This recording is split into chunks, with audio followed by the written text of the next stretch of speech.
안녕하세요. 이번 시간에는 자본주의 역사적 전개 과정에 대해서 살펴보도록 하겠습니다. 자, 여기서는 여러분 순서도 중요하니까 이제 상업자본주의에서 산업자본주의, 또 독점자본주의, 그리고 수정자본주의, 신자유주의로 이어지는 그런 흐름 있죠, 여러분? 알아두셔야 됩니다. 자, 상업자본주의부터 들어가도록 할게요. 자, 신항로 개척으로 인한 교역의 확대, 유럽 절대왕정 중상주의 정책을 통한 상공업 육성이 배경이 됐다고 돼 있는데 배경을 좀 살펴보면 초기 자본주의는 유럽에서 이제 봉건 제도가 쇠퇴하고 중앙 집권적인 국가들이 등장하면서 발달하기 시작했어요. 16세기, 18세기 이때 시대에는 강력한 왕권을 바탕으로 그러니까 절대 왕정인 거죠. 국가가 상업을 장려하고 이윤 창출에 있어서 상품의 유통을 중시하는 그런 상업 자본주의가 나타난 거죠. 상품 생산보다 유통 과정에서 이윤을 추구한다라는 거죠. 생산 쪽이 아니라 유통 쪽으로 축적된 자본이 산업 자본주의의 밑거름이 됐다고 되어 있습니다. 자, 그리고 산업 자본주의의 흐름으로 이제 이어져 가는데요.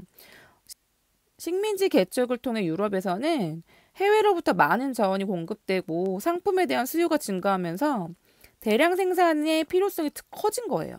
이러한 필요에 따라서 기계가 발명이 되고 공장을 중심으로 한 생산 방식이 발달하면서 18세기 중엽 이후에 산업혁명이 발생을 하게 된 거죠. 이로 인해 자본주의가 유통보다는 생산 활동을 통한 이윤추가 중심이 되는 이런 산업 자본주의로 변화하게 된 거죠. 산업 자본주의에서는 상업 자본주의와 달리 시장에서 정부의 역할을 제한하는 작은 정부의 그런 자유로운 경제 활동이 강조되었어요. 그래서 배경은 산업혁명으로 대량 생산이 가능해지면서 발달을 하게 됐고 상품의 생산 활동을 통한 이윤 추구에 집중하게 됐다. 상업 자본주의에서는 유통에 이제 초점을 뒀다면 여기서는 생산 활동을 통해서 이윤 추구가 이루어졌다라는 거. 유통 여기는 생산. 그리고 개인의 경제적 자유를 최대한 보장하고 정부 개입을 최소화해야 한다고 보는 애덤 스미스의 자유방임주의 중요하죠. 정말 많이 나오죠. 작은 정부를 추구하였다라는 겁니다. 그러다 보면 이제 또 문제점이 생겨나죠. 독점 자본주의로 이제 흘러가게 됩니다. 배경을 살펴보면 자본주의가 고도로 발달하며 소수의 거대 기업이 시장을 지배하게 됐고 독점 자본의 횡포로 시장이 제 기능을 수행하지 못하게 된 거예요. 열악한 노동환경, 빈부격차 심화 등의 문제가 발생해서 자본주의 경제체제를 비판한 사회주의 사상이 확산됐어요. 이제는 이렇게 그냥 두면 안 되겠다. 작은 정부로 가서는 안 되겠다라는 내용이 이제 나왔겠죠. 다음 이어서 보면요. 수정자본주의예요. 소수 대자본의 독과점에 따른 시장 실패. 1929년 대공황이 발생을 한 거죠. 시장 실패, 대공황. 기업 도산과 대량 실업으로 정부의 시장 개입이 필요하다라는 케인즈의 경제 이론이 확산됐어요. 그래서 정부의 개입이 필요하다. 정부가 각종 공공사업, 복지정책 등을 통해 적극적으로 시장에 개입하는 거예요. 적극적으로 시장에 개입해서 시장 실패를 해결하려는 큰 정부를 추구했다. 작은 정부가 아니라 이제는 큰 정부로 가는 거죠. 미국의 뉴딜 정책이 하나의 사례로 나올 수 있겠고요.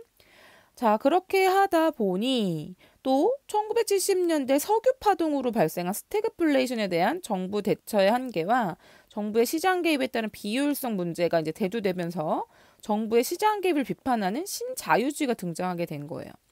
그러니까 이제는 다시 작은 정부로 가자라는 흐름인 거죠. 정부 역할 제한하고 시장의 자유로운 경제 활동을 강조했다라는 거. 이런 특징들을 좀 알아두셔야 됩니다.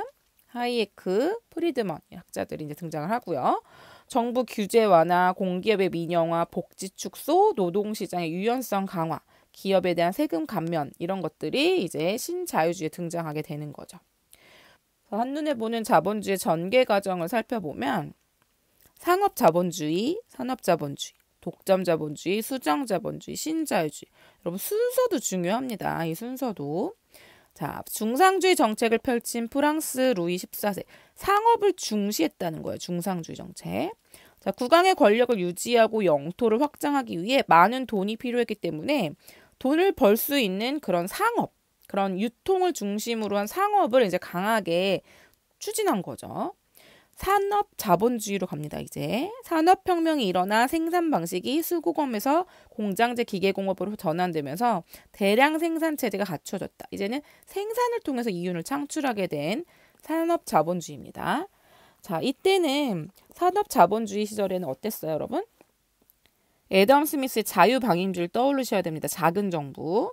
자, 그리고 독점 자본주의. 소수의 거대 기업이 시장을 지배하면서 자유로운 경쟁이 불가능해지고 자본주의 경제체제 정상적인 작동이 어려워졌어요. 그래서 이제는 수정 자본주의. 이제 정부가 개입을 해야 된다. 대공황을 극복하기 위해서 미국 정부는 댐 건설 사업 등을 추진해 실업자를 구제하고 경제를 회복시키는 뉴딜 정책을 시행했다고 돼 있는데 이때는 정부의 시장 개입이 필요하다라는 그런 내용인 거죠. 그래서 정부가 더 이상 작은 정부의 그런 흐름이 아니라 이제 큰 정부로 가는 겁니다. 또다시 신자유주의로 가게 되는 거죠. 석유 파동으로 연료 판매를 중단한 주유소가 돼 있어요. 석유 가격이 급격하게 상승하자 물가가 급등하고 실업도 증가하는 경제 위기가 발생하게 되었어요. 이때는 다시 작은 정부로 이제 회귀하는 거죠. 그래서 정부의 역할 제한하고 시장의 자유로운 경제 활동을 강조하는 그런 내용이 등장하게 되는 겁니다. 자, 이렇게 해서 자본주의의 역사적인 전개 과정 순서까지 잘 알아두시기 바라겠습니다.